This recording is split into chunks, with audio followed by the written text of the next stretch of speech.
In this quick guide, I will show you how to turn on virtualization for your Windows PC. Please note that this will work either you are using Windows 11 or Windows 10. First, let's see if virtualization is turned on for my PC or not. Let's go ahead and open up the Task Manager. In Task Manager, let's go to Performance, then CPU.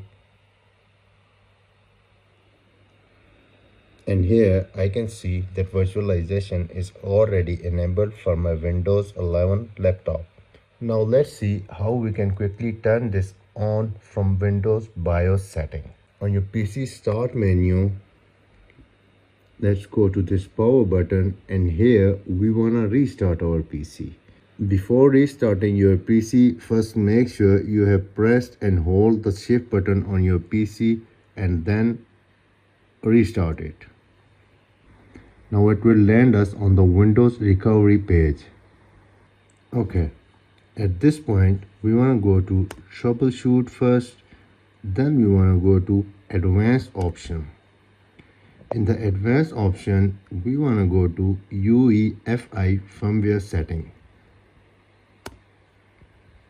Now it will ask us to restart our PC. Let's go ahead and restart it quickly.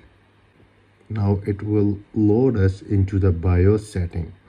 Here we could go to BIOS setup by pressing F10. I have set up the BIOS password. Let me enter the BIOS password. Okay, now we are in the BIOS setting. Here we want to go to security and then configuration. In the configuration section, you could see that virtualization technology is enabled for my laptop, and from here you could enable virtualization for your Windows 11 or Windows 10 BIOS. Let me press the enter key, and here I have the option to enable or disable for my laptop. So let's go ahead, click on enable.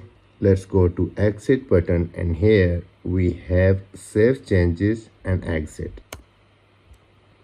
And then we have to go to yes because we want to save changes and exit. So now your computer will be restarted again and BIOS setting will be enabled. So that's it about today's quick video. Thanks for watching, and I will see you in the next one.